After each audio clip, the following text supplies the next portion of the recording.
Today is the second of a three-part series on us parents giving cell phones, smartphones to our children when we ourselves actually believe they're still too young to receive one. Now, the feedback so far has been very good. A number of us have said, we probably made some mistakes in this regard. Some of us have said, my own behaviors with my smartphone, it's a bit excessive. The best feedback so far is that everyone has said, we really want to do better. And so you can feel Jesus leading us. Today's gospel continues last week's gospel. So Jesus is giving in-depth instruction to his disciples, so that's us. And he's teaching us how to love better. Now, the first thing he points out today, he shows us how small actions can have great good. So he says, "Truly I tell you, whoever gives you a cup of water to drink, because you bear the name of Christ, will by no means lose the reward." But then right away, he starts to warn us that small actions can also do great harm. Now, because of his warnings today, today's homily is going to focus more on the negative aspects, the negative potential of smartphones and devices. And then next week, we're going to deal more with a positive question. And that question will be, what is Jesus' vision for us? Okay, so let's go back into Jesus' warning. He says, "If any one of you put a stumbling block before one of these little ones who believe in me, it would be better for you if a great millstone were hung around your neck and you were thrown into the sea." Now, little ones there refers to children or anyone who is weak and vulnerable. Stumbling block refers to making them spiritually fall or leading them away from faith in Jesus. Now, let's look at two pictures of the millstones. Okay, so the millstone, you can see there that it would spin in its slot. And by spinning, it would slowly crush and grind anything in there. So when it says great millstone, the word great in the original Greek is actually donkey. So a donkey was used to pull the millstone around and around because the millstone would weigh hundreds of pounds. So this is what Jesus is communicating. He's saying, if any one of us deliberately leads someone away from him or spiritually fall or lose faith in Jesus, Jesus is saying it would be better if one of these millstones were wrapped around our neck and we were drowned in the sea. So wow, why does Jesus say this? It's because he takes sin so seriously. So according to Jesus' consistent teaching, the worst thing in the world is not suffering, it's not death. The worst thing in the world is sin. Sin is even worse than death. One time I heard a woman say, she said, divorce is worse than death. Divorce is worse than death for her because she said when her husband, if her husband had just died, she would have believed that he would still love her. But when he divorced her, she felt, well, he doesn't love me anymore. So it just broke her heart. So for her, divorce was worse than death. So Jesus teaches that sin is worse than death. Now, of course, Jesus doesn't send anyone to hell. All of us, I think, know that. We choose hell. We choose it by our own free actions, and Jesus doesn't want this. That's why he died and rose, so that we don't choose that. So when he uses this metaphor of the millstone wrapped around our neck, he's using exaggeration. He's trying to help us understand this is really bad. This is the worst thing. So he's trying to get through to us. Now let's apply this to our situation. Before we consider, can our smartphones and devices lead us to sin against Jesus? Let's just answer a few questions. Can every sin be forgiven? Yes or no? What about mortal sins? Yes, even mortal sins can be forgiven. How? Confession, and before that, baptism. So baptism and confession. So I don't want anyone right now, as we talk about sin and hell, you shouldn't be discouraged, okay? So I've told you before, I'm sorry to say, but it's true. I've committed mortal sins. Deacon Andrew's probably committed more than I have. Father Richard, has probably committed more than both of us put together. Now, the point is we want to avoid these mortal sins in the future. So now here are 7 ways our smartphones devices can, not necessarily, but can lead us to sin against Jesus. Number 1, so social media basically conditions us to glorify ourselves, to focus on ourselves. So we're so aware of the number of likes we get, the people following us, the number of friends, comments, replies. So we get really happy when we get a lot of attention online, and then we get super depressed when we don't get that attention. That's not good. Number 2, social media is a world of comparisons. We're really aware of who has more, who has less, the kind of life other people are living, the kind of activities they have, the things they have, and how they look. So this is, again, not healthy. Rather, we should just accept our lives with gratitude, whatever Jesus gives us. Number 3, now in a worldwide survey of 9,000 people, 44% of them said they believe they have a right to do whatever they want with their devices, even if it bothers other people.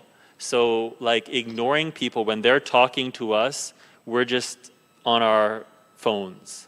Or when we're having a meal, we're not paying attention to the other person. And you can add to that, there's a lot of online gossip. And I don't know if you've ever noticed, sometimes the way we write things in text, not very polite. And then the worst would be online bullying. Number 4, now here's a screenshot from Statistics Canada, and it says that 45% of smartphone users check their phone every 30 minutes. So that's not good for prayer, relationships, for work, for school. And 56% of people say that the last thing they do before going to sleep is check their phone. Again, that's not good. For us Catholics, we should be praying. That's the last thing we should be doing, is turning to Jesus before we go to bed. So the Bible teaches us that God is our Father, and we are called to eternal life. But when we're scrolling mindlessly, we just forget all these good truths. Number 5, so the best things in life are God, relationships, and then working towards a worthwhile goal. But our devices, basically, they condition us to focus on things. Number 6, our phones again condition us to expect even God to give us what we want when we want it. That's not how God works, and that's not how other people work. So that kind of expectation about getting what you want when you want it, really bad for life and relationships. And number 7, because sexuality is so good, so beautiful, and so holy, we have to protect it. We have to cherish it. Jesus says that if we deliberately lust after another person in our thoughts, he says that's adultery. That's why the church has always said that pornography, when we look at it intentionally and knowing that it's gravely wrong, that's a mortal sin. Same thing with sexting. Sexting would be a mortal sin. So if we start this stuff when we're young, Jesus will help us, but it's going to be hard to get off. So the better thing is build up strength when we're young, so once we get our phone and devices, we can resist it better. So these 7 temptations, these are just actually the 7 deadly sins. So the smartphone is a wonderful invention of humanity. It's more useful than any tool we've ever created, like knives and weapons and cars. It's also more dangerous. On September 10th, the Prime Minister of Australia, he announced that the country will introduce legislation that all social media must have a minimum age limit, 14 to 16.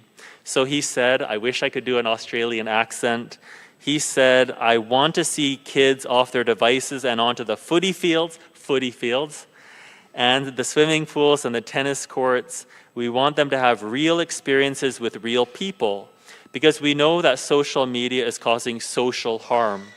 This is a scourge. we know that there are mental health consequences for what many of the young people have had to deal with. That's a good first step for any country to do. I heard locally, I read that on the Sunshine Coast, one secondary school banned phones from classes, and everyone's doing better. And then after the 8 a.m. Mass, one of our public school teachers, she said that's now universal in all of BC secondary schools. Thank you for confirming that. Why didn't I know that? Okay. So that's a good start. But Jesus, because he wants us to be perfect like him, he wants us to have perfect happiness, he wants us to take more radical action. So this is what he says. If your hand causes you to stumble, cut it off. It is better for you to enter life maimed than to have 2 hands and to go to hell, to the unquenchable fire. And if your foot causes you to stumble, cut it off. It is better for you to enter into life lame than to have 2 feet and to be thrown into hell.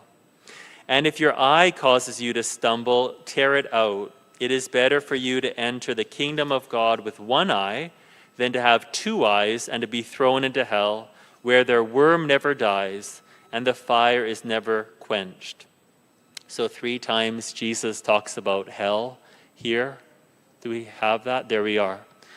Now we know Jesus again is using exaggeration because no Christian in history has ever gone around cutting off their own hands and feet and plucking out their eyes. In the past, whenever I gave a talk on hell, I would always start with the 1970s song called Disco Inferno, and the refrain is "Burn, baby, burn." So I always did that so that people would not feel overwhelmed. But as we got deeper into the teaching, I'd really want everyone to take this teaching seriously. Jesus is saying to us out of love, this is the worst possible thing, everyone. Hell is terrible. It's a real possibility for all of us. We can choose it, so let's not. So, if our phones can cause us to commit mortal sin, leave it, for example, outside of the bedroom. Or get accountability software, not the free, cheap kind. Get the software that really helps. All families could consider having certain rules. In our family, we talk about, not mine, but as an example, we have rules. When do we use a smartphone? How long, and where? And then finally, when it comes to using our phones in church, we should only be using our phones for prayer. So if we're here in church, it's disrespectful if we're before Jesus in the tabernacle and we're scrolling, we're checking messages, sending messages. So because of that, I think checking messages and all that when we're in church, I think that's a venial sin of disrespect. Okay, as I mentioned last week, we've got our surveys. Would you be able to pull those out? Do you have them in front of you, please? Could you pass those out to the people besides you, please? Thank you. And you can look it over now briefly, but I'm asking everyone to fill this card out.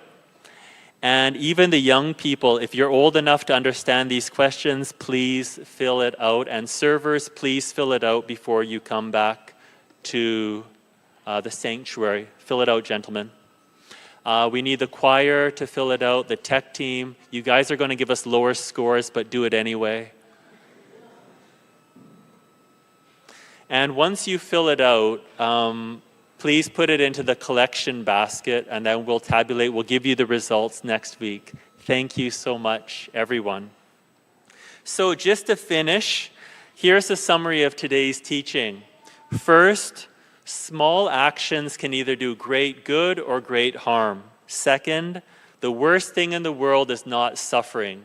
The worst thing in the world is sin. Third, because smartphones are dangerous, they can lead us to hell. And fourth, because of that, we have to act radically to root out sin in our lives.